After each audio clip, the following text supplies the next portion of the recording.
Hi there, friends. Welcome once again to Late Night Show here on www.zambotimes.com. And of course, we're inviting you to stay tuned for another question and answer exchanges with personalities. And this time, tonight, we shall have a dignitary, I believe, would be able to share to us his insights and would be able to, of course, give his experiences as a leader of this country, not only in the civilian aspect, but also his being once a military man. And ladies and gentlemen, this guy, I believe, had gone down to history. He had made the mark during the famous Oakwood and the Manila Fan and all the others that he stayed just behind the scene. He led the Scout Rangers forces, armed forces of the Philippines, and now he's back. But he had somehow experienced also to be in jail. But ladies and gentlemen, without much ado, our Deputy Customs Commissioner, our friend General Danny Lim. Sir, welcome to our show. Thank you, thank you. Good Well, evening. there must be a very good wind that brought you to the city. May we know, welcome to Zamboanga, sir.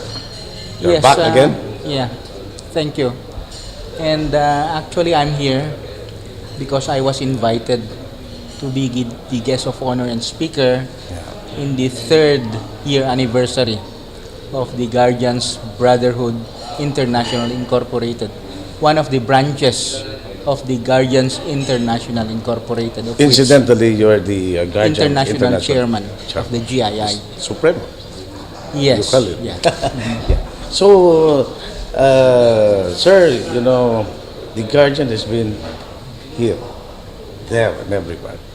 And they left a mark in the annals of the country's history for being there, exposing the advocacy of brotherhood, fraternity, unity, and of course, public service. So, how is it now? Kumusta na yung mga brothers Yes, na? we have guardians, we have members all over the country actually. You go anywhere in the Philippines, even in far-flung areas, you can meet a guardian's brother. Yeah, We are numbering in the millions. I know. Oh, yeah. And as you have mentioned, it's fraternity, service, commitment, volunteerism. Yeah. Well, sir, I want to know how you started, you know, to be in the limelight. I know willingly or unwillingly, without you knowing it or accidentally. You know, how did you start your humble beginning? Well, I know all your life you've been a military man. yes, I was born and grew up north in Luzon, province called Nueva Vizcaya, town called Solano. Okay.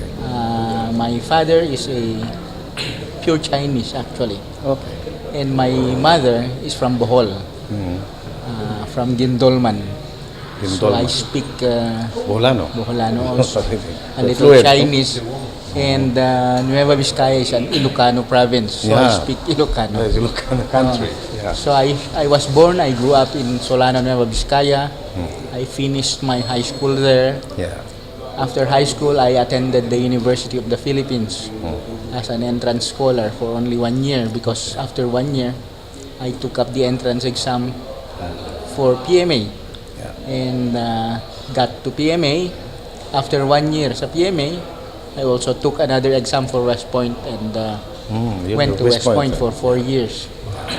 After 4 years sa West Point, I came back here in the country and joined the Philippine Army, and then eventually joined the Scout Rangers, the Special Operations Unit of the Philippine Army. And my very last assignment before I retired was that of being the commanding general Commanding General. of the 1st Scout Ranger Regiment. Sir. So yes, And there was a twist in your history of your life. Several. Then, My never. my you can say that my military career was some sort of a roller coaster ride, ups, downs. Downs. Oh. Uh, I was involved in several military uprisings. Yeah. I was detained for a total of more than 7 years. Uh, as a captain, I was in jail for almost 3 years. Now, when As you're a- still a captain, Yes, as a general already, I was again detained for more than 4 years. My offense was for calling the former president a bogus president, a hopelessly corrupt president, and not only corrupt but also the number one corrupter of all the institutions in this country. Yeah. So this did not sit well with them, and I was thrown to jail. for being a fighter for freedom, democracy, justice, and reform, particularly collectively in the armed forces and to the foot soldiers. Yes. How is it, General, when you were just working behind the scene? Kasi ang lumalabas sa una nung una, wala po kayo. Nakatago lang. No? Actually, nung una, I was still a captain when I was already involved in the several military uprisings Attempts, oh. against the then administration. Oh. You remember RAM, YOU, SFP. Yeah. I was a member of that group. I was the former chairman of the YOU, the Young Officers Union. Oh. And yes, if there is something I can say about myself, it is the fact that I never was, and I never will be a fence sitter. I could have played deaf and dumb to the goings on that Yeah. we saw in the country, the problems of corruption, electoral fraud, and what we saw in the military. But no, I have always been willing to stand up and try to make a difference. I was advised too often just to keep my nose clean, don't go against the current, flow with the path of tide of flow of least resistance. Despite of the lawlessness. And then I would have, according to them, I would have made it up. Not a few were saying that my career in the military was a cloudless sky, one of the youngest, if not the youngest, to be promoted to general, Right. and with my background. But no, I couldn't keep still, and always got into trouble and had to pay the price. Yeah. Not necessarily that you are a troublemaker, but what do you exactly see? Does it mean because of the principle that is in you, the value that you uphold, and of course your upbringing? Yes, as a soldier, you are trained to obey without question. And I used to think that, you just do your job, do the right things, stay on the just and right path, then it would be enough to say that I have done my best, I have given my best to my country, I have helped my country, and that somehow things would be better. But when you... Because that's how they describe a Yeah. good soldier. Yes. But when you see corruption, when you see injustice, when you see basic services not being delivered, then I could not just stand idly by and watch and do nothing. If one really and truly loves his or her country, it's not enough to say that one is not part of the problem. If one really and truly loves his or her country, he or she must be part of the solution. And as I've said earlier, Yeah. part of my personal contribution to that solution are more than 7 years spent in detention. That really tells it all. You're being there, and now, despite of all this, you're back in circulation. Yes. You managed to be with the Bureau of Customs. as I have said, it's a roller coaster ride. Yeah. In detention, got out, uh, uh, got back to the military mainstream, got my promotions, and then got jailed again. And while in detention, ran for the Senate. Did not make it, of course. Yeah. And now I'm thankful for this opportunity again to serve the country given by our president. Okay, let's go back to specific General. You're coming here. What did you emphasize to our brothers of the Guardian? I have always been underscoring the fact that to be a real member of our fraternity, our brotherhood, and to be able to contribute in trying to make a difference, not only in the lives of our members, but also in the lives of the people in the communities where we belong. I always underscore volunteerism, of course, and the need for unity and organization.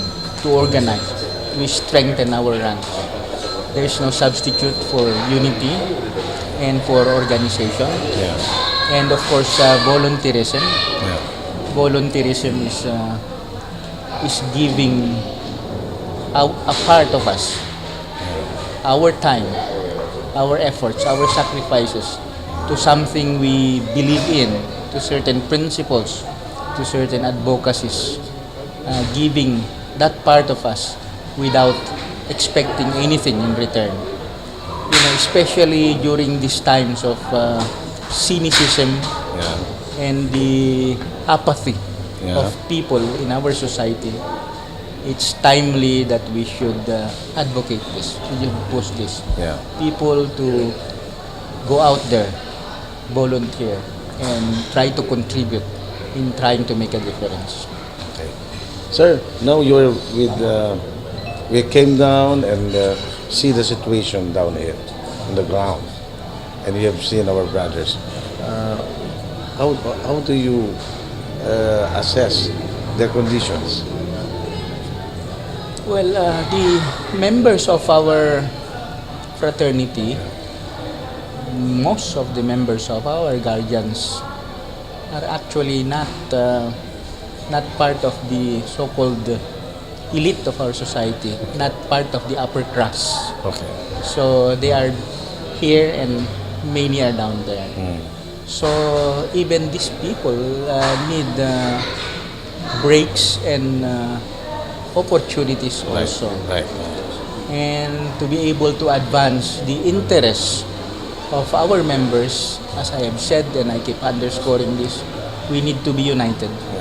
We need to be organized. We should be able to speak with one voice for everybody to advance the common interests. And they need an even playing field. They need breaks, as I've said earlier. Opportunities. And livelihood opportunities, for example.